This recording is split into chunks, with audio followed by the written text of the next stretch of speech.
to be more joining as we start to get into our today's conversation.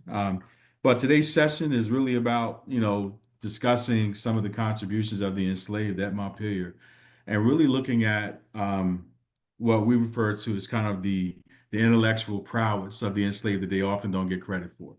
And so I am joined by my friend, my colleague, Dr. Matt Reeves, who is the Director of Archaeology as well as Landscape Restoration at James Mhm. Madison's Montpelier. Matt's been the Director of Archaeology since 2000, so comes with a lot of expertise and leads overall archaeological research at James Madison's Montpelier. And so he's also a principal investigator for all archaeological projects on the property. And over the past 2 decades, Dr. Reeves' research has focused on plantation life, Civil War encampments, and overall focus on sites of the African diaspora, both pre and post emancipation. So, considering that, we could probably talk for hours about, about some of the things that, Matt has done and what he's done in terms of the overall scope of work and how he's contributed to this growing body of knowledge as it relates to, the contributions of the enslaved and of obviously their descendants. And so, Matt, first, I want to say thank you for being a part of, our Black History program for the NBC. And by the way, I'm George Moreau. I'm the executive director for the NBC. But less about me, more about Matt. And wanted to say thank you for taking time out to talk to us about your work, your very pivotal work in terms of growing this body of knowledge that is the contributions of the enslaved in terms of the commemorative landscape. And so, first, let's start off. You and I talk quite a bit at Montpelier about some of the contributions of the enslaved. And so, the first question I would have for you is, what's been kind of the highlight of your career there in terms of finds that you can point back to contributions of the enslaved, and then we get some more distinct things. I'd say, yeah, and it's an honor to be here. Thank you for inviting me to be part of this program, George, and be part of the this month's curriculum that you've established and has been going so well. I'd say one of the highlights has been, the archaeology at Montpelier is pretty amazing.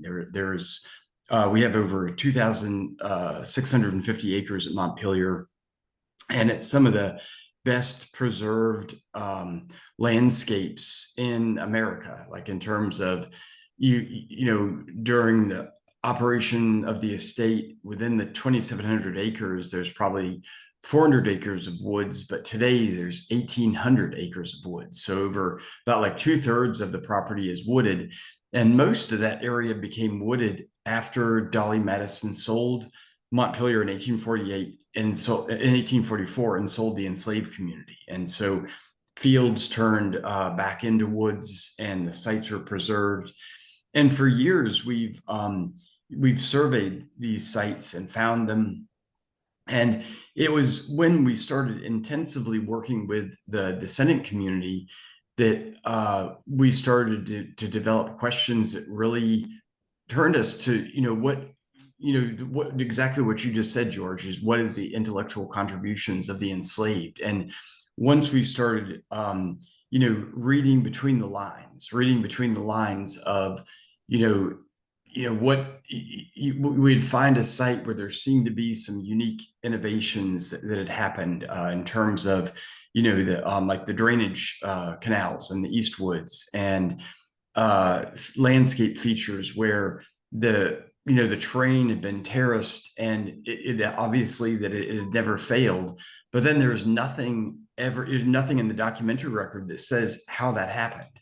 And what we started to realize is, it's between the lines of the documentary record and what we're seeing in the archaeology is where the intellectual contributions of the enslaved is present. Because in so many cases where, say, it was an idea that Jefferson or Madison had developed, and they would write letters back to each other as, one particular example, but where it was developed by the enslaved, it wasn't written about. And so when we start to see some of these examples, and there's no precedent for this in the documentary record, all of a sudden, and this is a question that was posed to us by the descendant community is, when we were developing the mirror distinction of color in 2016, and we had advisory meetings with the descendants. There was one particular meeting where descendants, had gone through the tour of the house, and they had been, the guides had, talked about the intellectual contributions of Mr. Madison and his, especially with political philosophy. And when the enslaved were brought into the history as they were, it was about their labor and the work they did, but their intellectual contributions wasn't touched upon. And this is it's a hard topic to see in the documentary record, and I think it's there as well. But in the archaeology, that's what was really became a highlight of my career. And it was at the same time that we had done these flights with LiDAR. And LiDAR is this mapping technique where you can produce a high definition terrain map of the landscape. And we started to see that, the terracing wasn't limited to around the main house. It was the fields. It was areas where roads had been put in the 18th century, and they were still there, like roads that in the 20th century, they dated to the 18th century, but in the 20th century, they were used by logging trucks. And there was no, they were so well laid out and designed in the landscape that there was no need to put gravel down in those areas because they were so well drained. So, there's something going on there that, isn't written about, but there's a landscape design and knowledge of soils. There's knowledge of hydrology. That's the only way you could, produce some of these landscape features and have them survive from the 18th century into the 20th century. So I'd say, with the question, it's always often want to talk about one side or the other, but it was this vortex of, working with descendants that made us see, the property in such a different way. And then at the same time, having access to this kind of groundbreaking technology like LiDAR. And it was just, it was almost in the same year that happened. It was amazing. And I can show examples of this when we talk about the Eastwoods. So I was actually going to go there because I know in our conversations, like one of the things that we talk about from an MDC standpoint when we're talking with different folks who are pretty much asked the question, like, what is the MDC doing? And, how do we focus on this concept of whole truth history? And so I think the example that you gave, as far as, hey, Madison's been writing to Jefferson and possibly Monroe about, he's growing tobacco and this and that. But then it's kind of like when you peel the layers back to your point, like you're saying, it's in between the lines, right? And so what we're focused on is how do you tell whole truth history, where you're factoring in, everyone that played a part in a particular outcome or in a particular decision, or just happenstance of, different things or events that have happened on this particular site. How do we get the whole truth history where folks that, didn't have a voice then can now start to have a voice and actually have that voice, that contribution amplified. And so you mentioned something about the drainage canals, right? And so when we pick up, the Virginia history, textbook that we all had in the fourth grade, there was no mention of the enslaved knowing how to do hydrology and or do, farming. So can you talk a little bit about in the Eastwoods, particularly the drainage canals, right? I think that's something that's one of those lesser known facts of the site itself that folks might on this call might be interested in. Yeah, absolutely. I'll go ahead and share screens and let's see, share here and go into slideshow here. The Eastwoods are an area of Montpelier. This is a map of Montpelier showing this LiDAR imagery where all the terrain, you can see all these drainages. These are the top of ridges, and then these are the drainages where the water flows across the land. The main house is here, and the Eastwoods is in this the eastern part of the property.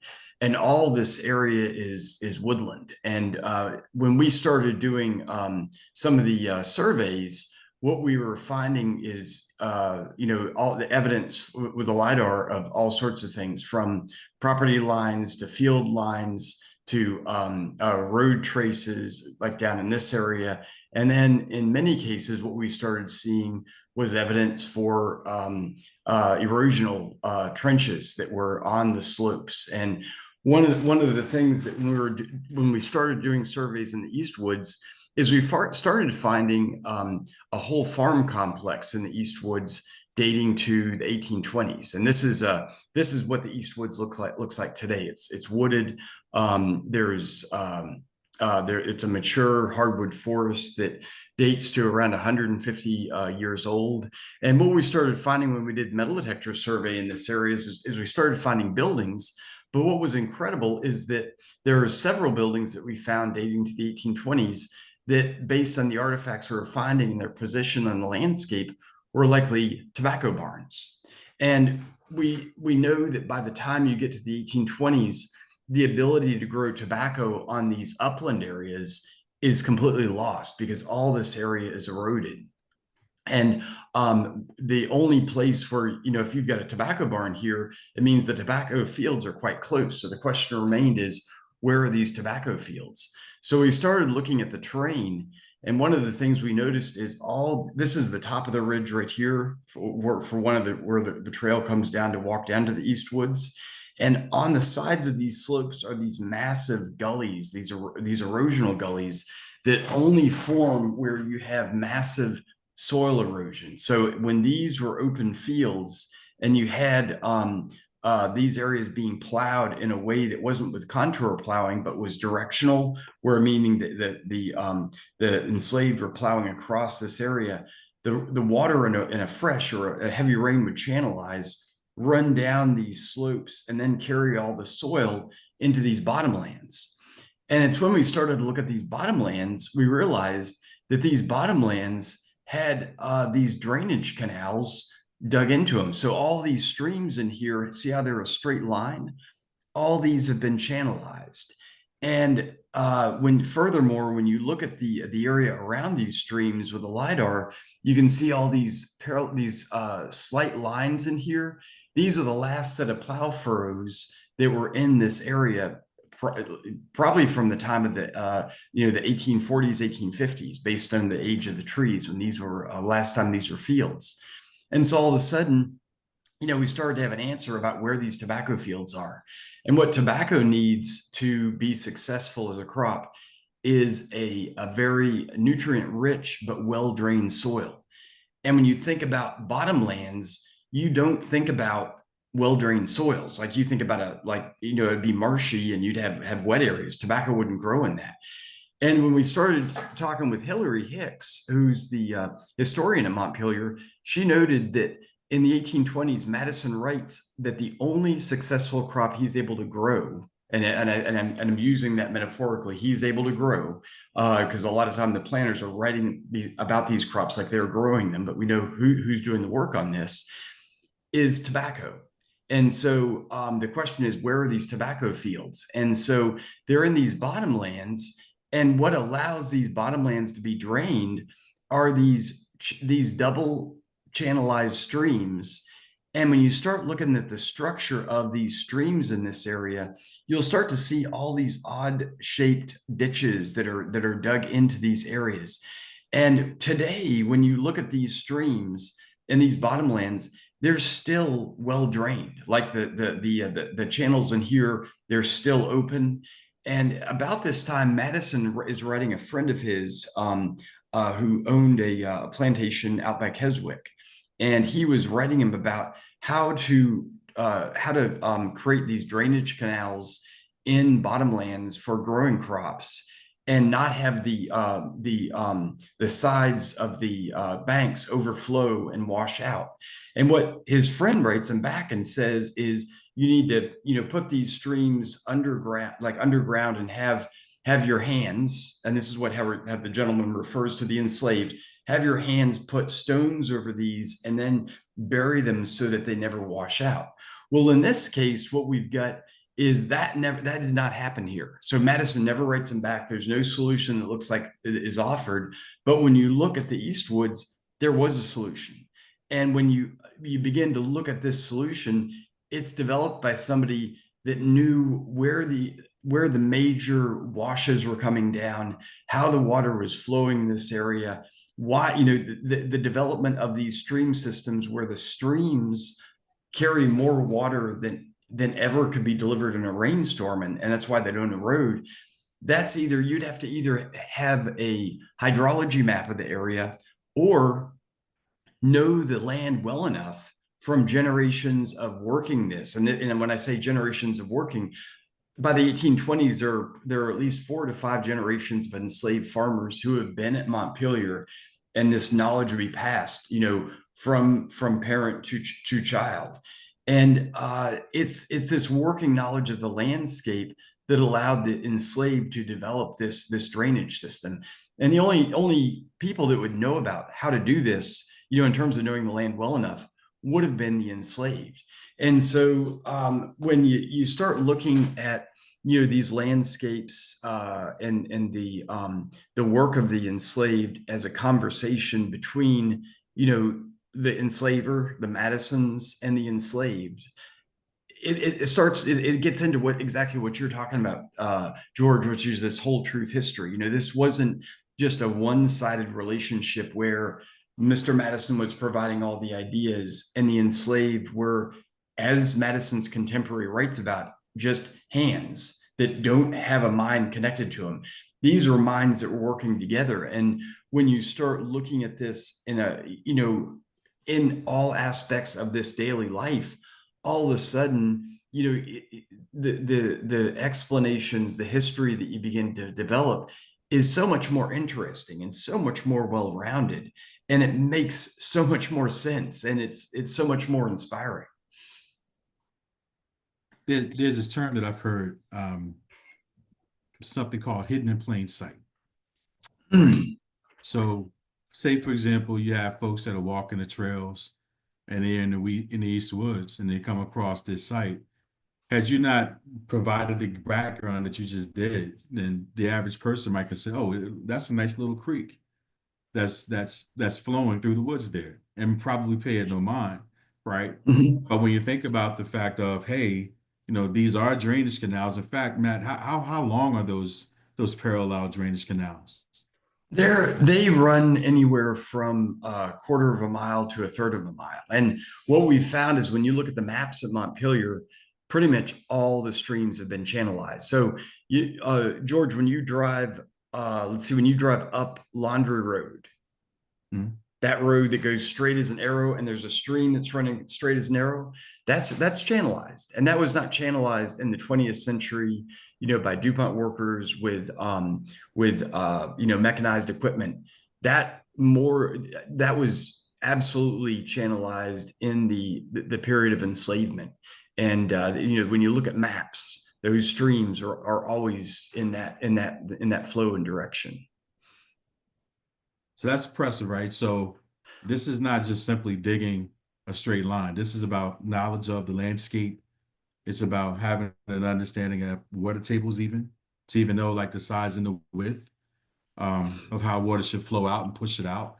And then you're also talking about the agricultural aspect of it, where you're talking about, tobacco requires really rich, nutrient dense, well hydrated soil in order to grow crops, right? And so, to your point, the enslaved would have had to have knowledge of the soil in order to make sure that those tobacco plants produce the maximum harvest. So, that to me always, for me, it's empowering, right? Because you Mhm. don't you don't really get the viewpoint that the enslaved were actually smart coming up, that they were illiterate, that their language and everything was taken from them and whatnot, and that they were just there as laborers, right? But there is some ingenuity that's involved in how well they went about this. And notice, since President Madison never received a response back from his contemporary, excuse me, he never responded back. Well, obviously that problem must have been solved. Yeah. And that the whole thing around the drainage was not, you know what I'm saying, ever spoken about again. And to your earlier point, we have to read through between the lines to get the actual full story. So um, that just blows my mind every time I think about it. So the other thing you and I have talked about extensively when it comes to the enslaved is that Montpelier was a working farm. It was agribusiness, and so you had a number of tradesmen that were out there. Can you speak to what you've been able to identify either through record or through the landscape, the types of tradesmen and skills that were required to run that farm, and who were the folks that likely had those positions? Yeah, one of when you think of tradesmen, what comes to mind almost immediately is the blacksmiths at Montpelier. And the one of the hidden sites. I mean, there's an account book in the 18th century that showcases the work of Moses and how much he was producing. But we found the location of that 18th century blacksmith right beside the temple over by the main house. And that story, I'll share screens again with this one because this is it's like a story that's on top of a story that's on top of a story. It's really cool. Is this blacksmith site that's in that area? And let's see. I'm going to go to my GIS map right here. And Archaeologists have all the cool techniques and screens and software. it's yeah, to give you a sense of all this is a better map to see some of this. The Eastwoods, the main house is right in this area right here. Here's the main house.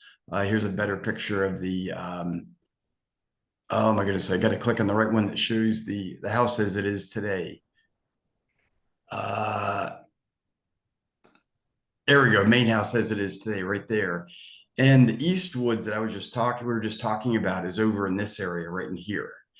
And the one of the sites that we've known about for a long time is a blacksmith shop that's right beside where the temple is. So in this broad open area in here, in metal detector survey, we have found all kinds of blacksmithing items. So this is a picture of one of the metal detectorists from a single hole holding 40 items from the blacksmith shop. And this is a site that we're going to be looking at this year as part of the survey of what's called Walnut Hollow, this area, this hollow that goes down to the ice pond. But over by the temple, when initially there was work being done at the temple years ago, there was what was found over in that area. And here's the temple in relationship to the main house with this early 19th century landscape layout. But what was found over by the temple is this massive area of slag. So here's the temple right here. Here's this downslope area going down to the ice pond. And what we found was this in one of the profiles. You can see right here. You can see this layer of black burned soil. All this is a slag deposit that runs down the hill from this massive 18th century blacksmith shop right here. So by the time the temple was built in 1811, this blacksmith shop was no longer in use. And in fact, the blacksmith shop had been moved out to what's called the home farm, which is over by the visitor center.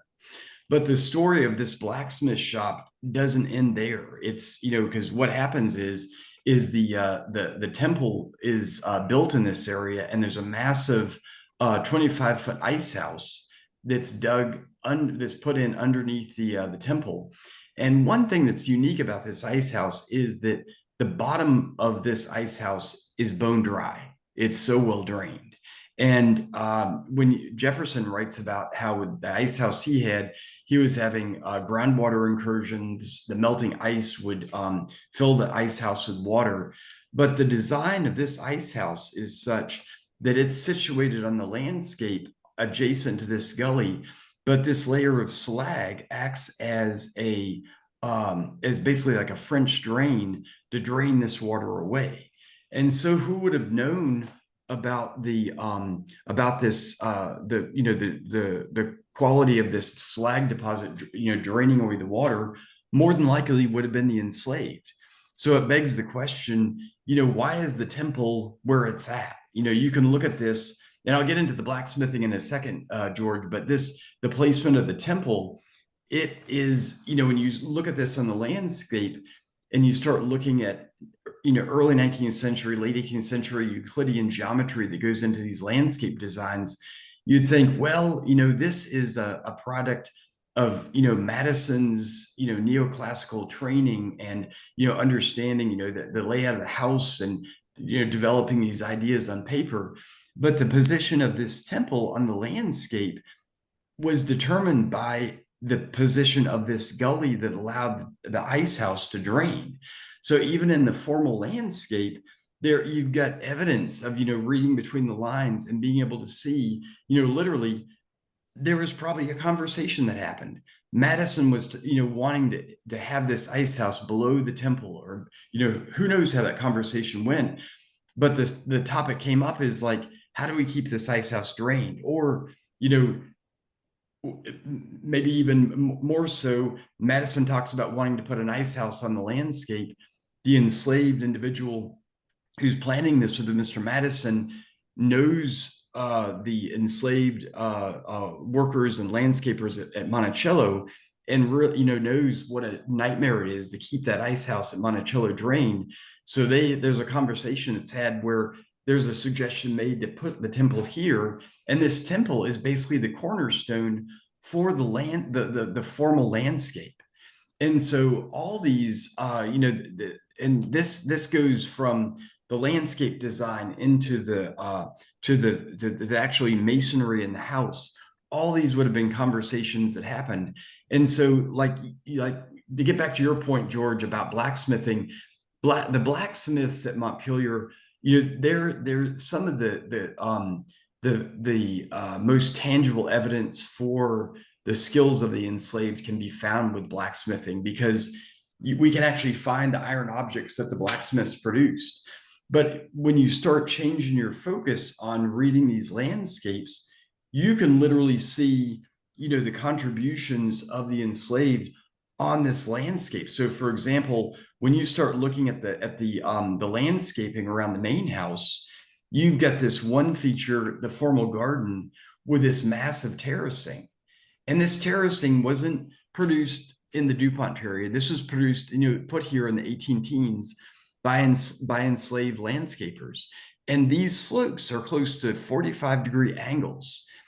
Anybody that, to produce this kind of slope and not have it wash out, because there was freshes that occurred where the bottom of the garden filled with water. These slopes never failed. That is, and this is never written about, why, how, what went into designing these slopes in the Davidson clay loam.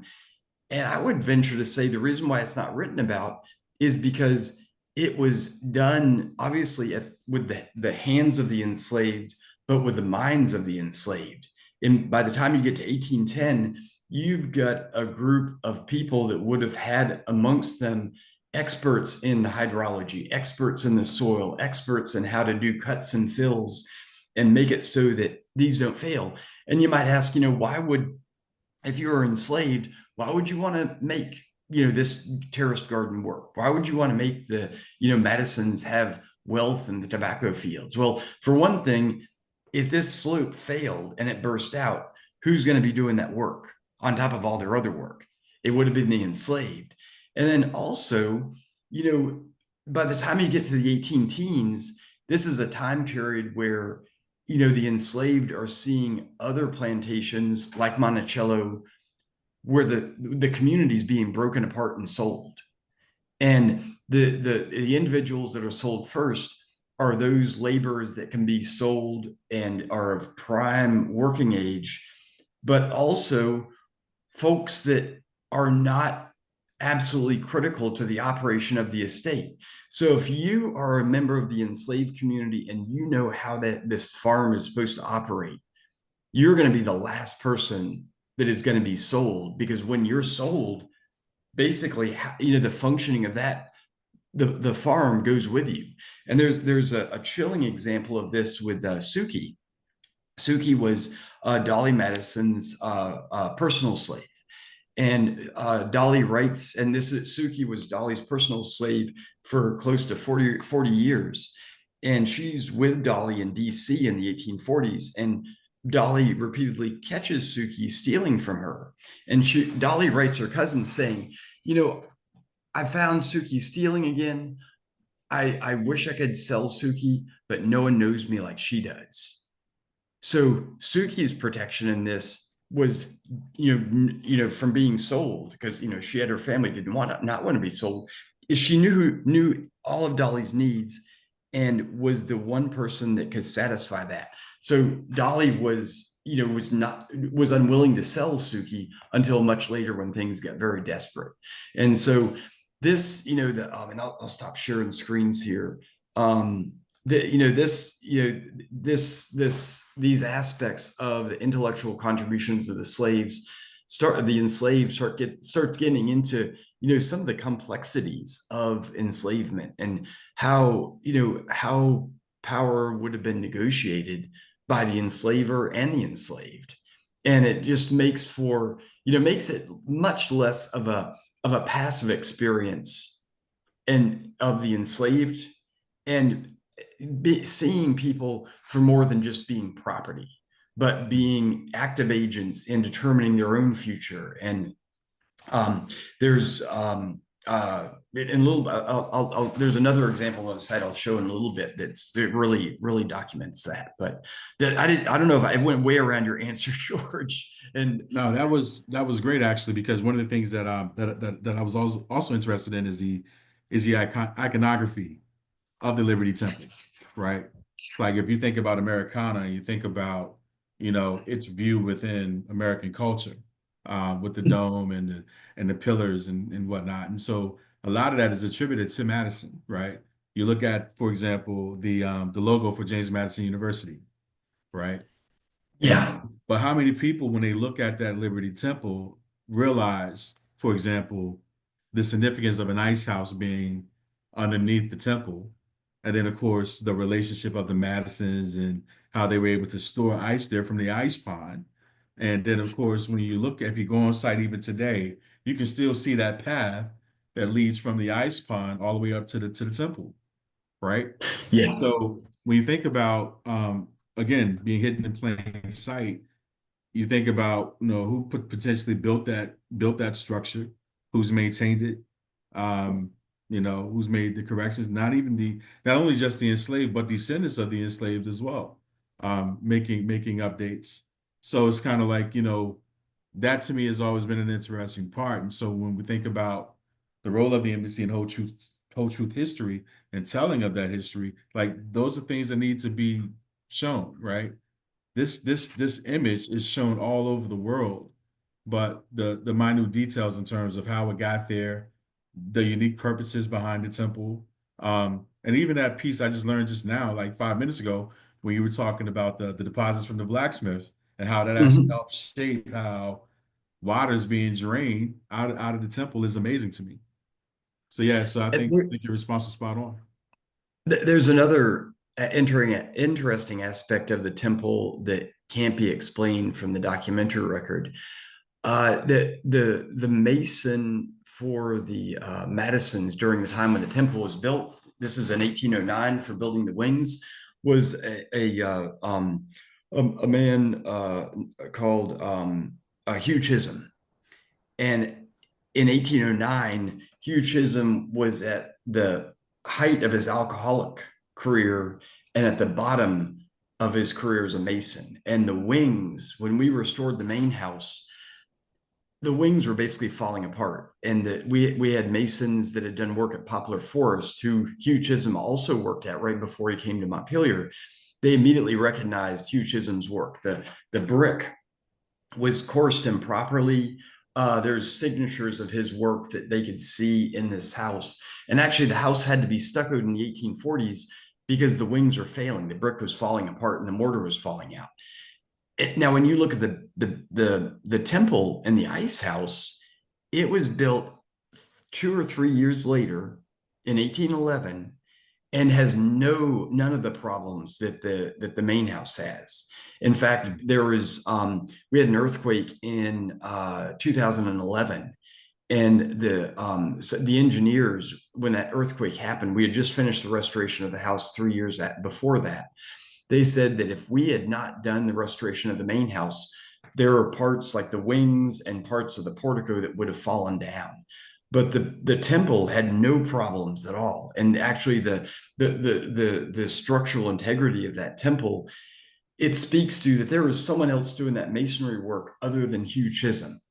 And it's something that we've always wanted to investigate is, was, did the enslaved masons take over the construction of that temple? And what is the evidence for looking at the mortar with this? And this is a project we're looking at. And there's another connection with the temple that is not well known, is that there was work done on the temple in the 20th century by Mitchell Jackson, who is Henry Anglin and Madeline Anglin's grandfather. And this is something we'd love to have the oral history committee work on.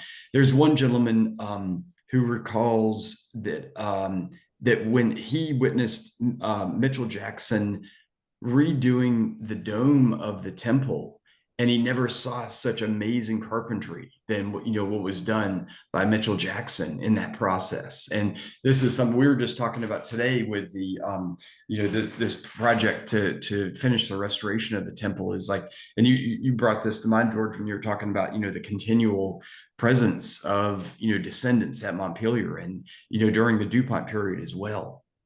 So there's amazing stories that are in the landscape, in the buildings, and visitors absolutely love learning about this because when you come to a place like Montpelier, you want to know what happened. You don't want a sugar-coated history. You want to know who did the work and what people were there. It's part of that authentic experience that we're able to provide as a historic house museum.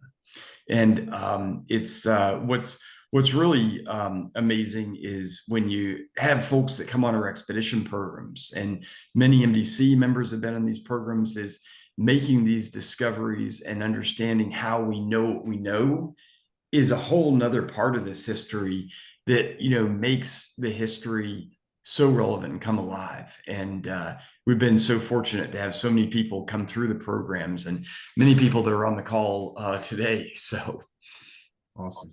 So going across Route 20, right? We know that there is the Gilmore cabin there, and I had an opportunity to attend a tour with one of the interpreters named Mr. Arlene, and we went and we noticed some elements of the Gilmore cabin, which is what they refer to as first generation freedman cabin, right? Um, can you talk to some of the construction or techniques that went into building a place like that? I think there is, if I remember correctly, there's some relationship to the Civil War and materials that were left behind that Mr. Gilmore was able to come and pull together to build. So can you speak to that story and what folks can expect to learn when they come to visit? yeah, and let me share screens again and bring up my GIS map, my favorite thing. And because I got some pictures in here of that.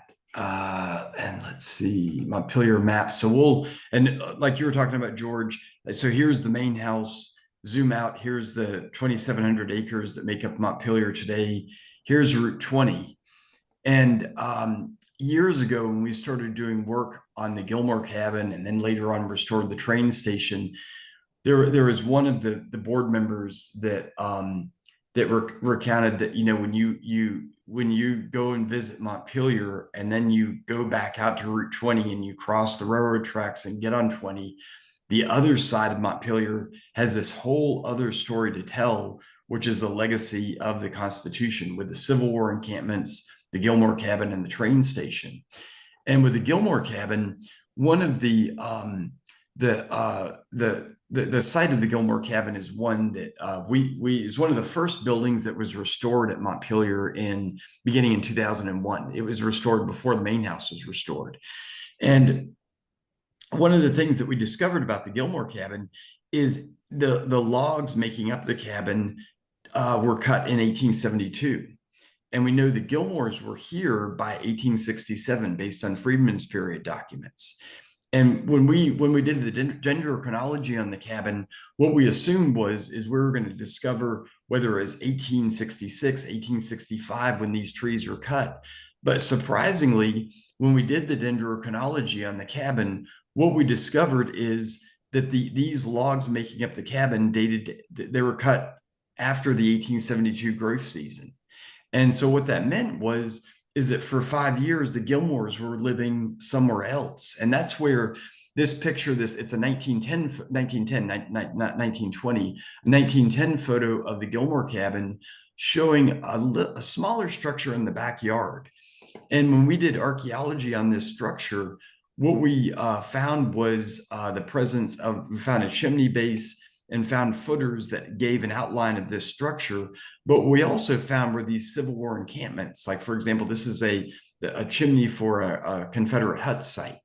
And so what we got from this is, the story of the Gilmore family was one that was extremely complicated. It was one where they, leased this piece of land that probably had no trees on it.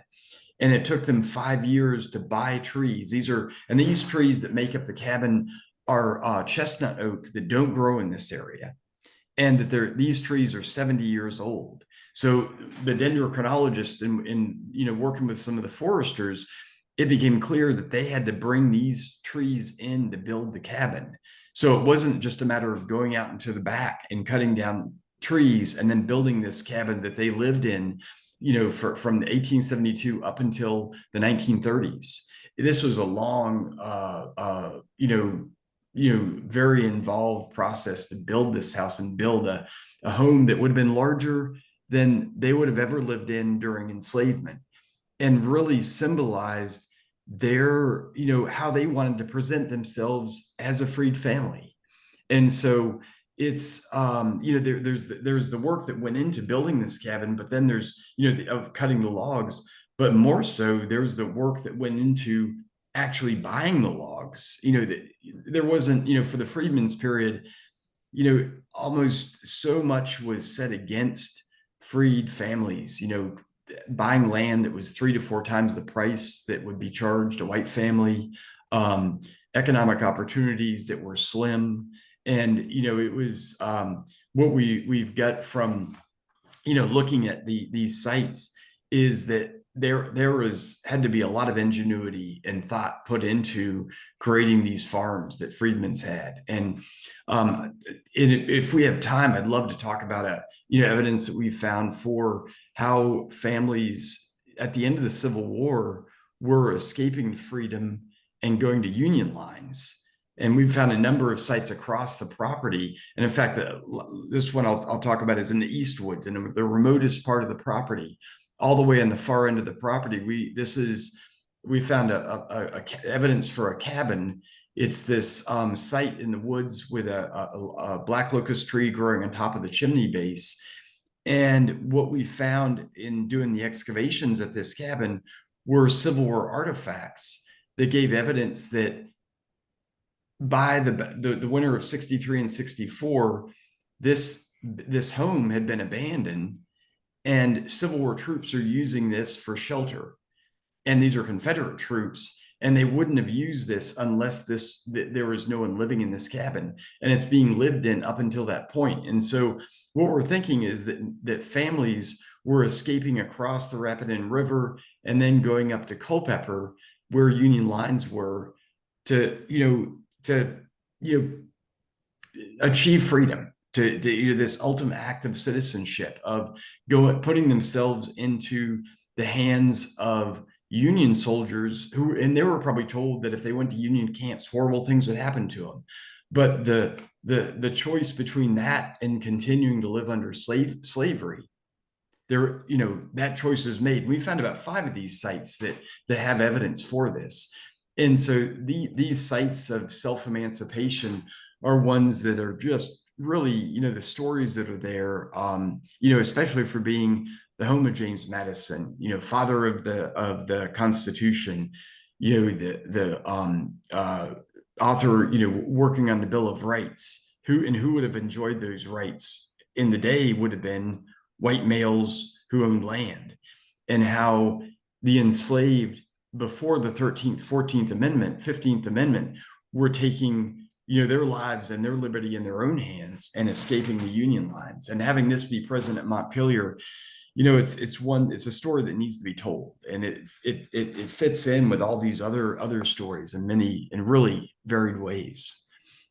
Yeah, it's interesting, right? Because you talk about some of the smarts or the ingenuity on the farm, right? In terms of like kind of the day to day, they gave President Madison the time and I guess the wherewithal to basically be able to do some of those things to help form the nation.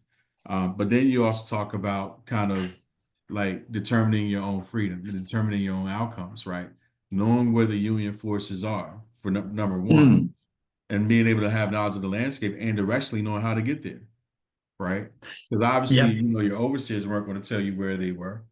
And so to basically declare your own kind of like, future, you left and you knew where to go. So, yeah, I mean, like I said in the beginning of the call, we could talk about this probably for another 2 or 3 hours, but it is 6:48, and wanted to Yes. give the audience an opportunity to ask you specific questions, if any. So the floor is open, and please feel free to put your questions in the chat so that way everyone has the benefit of knowing what you're asking. And then I'll repeat, and then of course Dr. Reeves will be able to answer.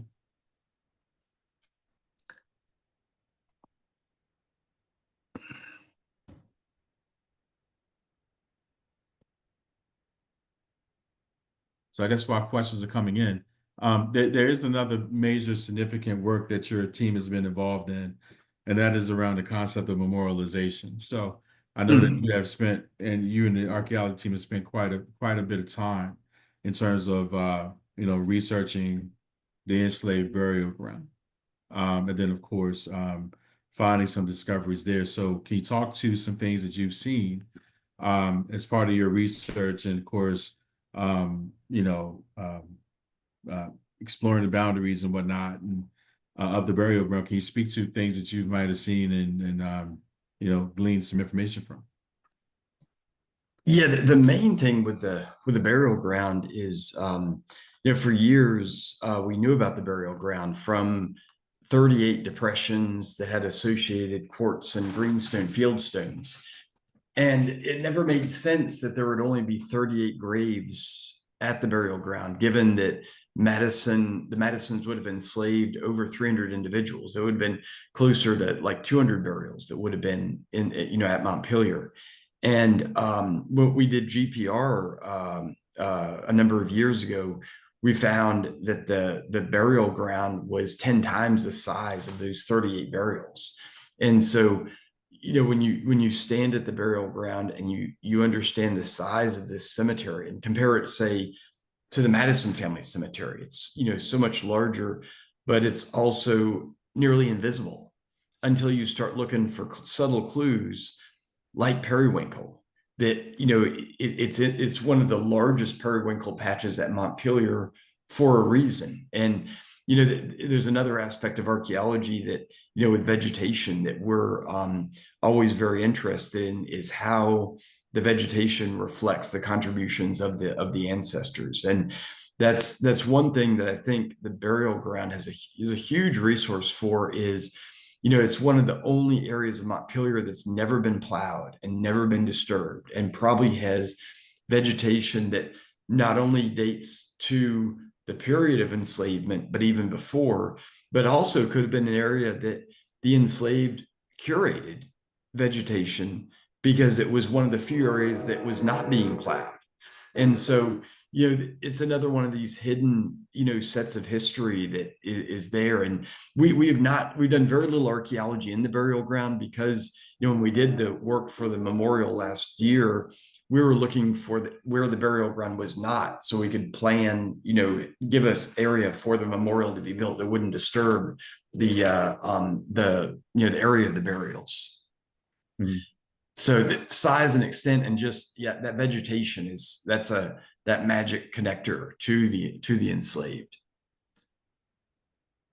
So looks like do have two questions. One is from Mr. Chapman. Have you ever been out to visit the Woodley Slave Cemetery? I have not. That sounds fascinating because Woodley it's adjacent to Montpelier and was owned by the Madisons, and it'd be the Madison family, and then later by the I believe the Newman and Willises. But it would be, I know that there's Jacksontown, there's a cemetery of the enslaved. But no, Tom, we have to get out there before the green up happens. So All right. And then the next question is from my friend Mr. Brad McCoy. Any idea why the blacksmith building was moved from the temple area to the home farm?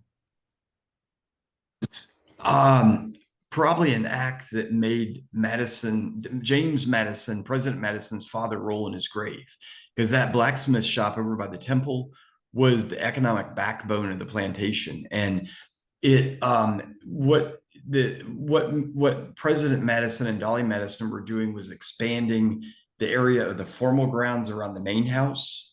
And then they moved the blacksmith shop, not only moved it out to the home farm, but we have evidence that the blacksmith went from one, as it was run by Moses, that sold items to the region, to one that probably was doing repairs and wasn't necessarily producing new items.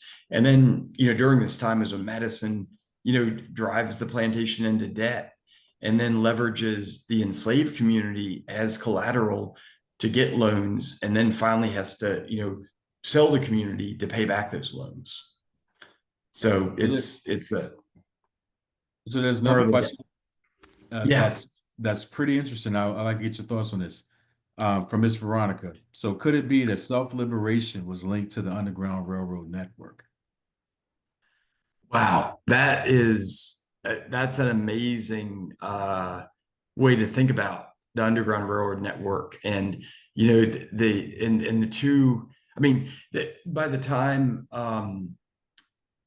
you get to the period that we're talking about with the Civil War, especially with the Fugitive Slave Act, and no longer being able to escape, say, just to Pennsylvania, that you had to go all the way to Canada.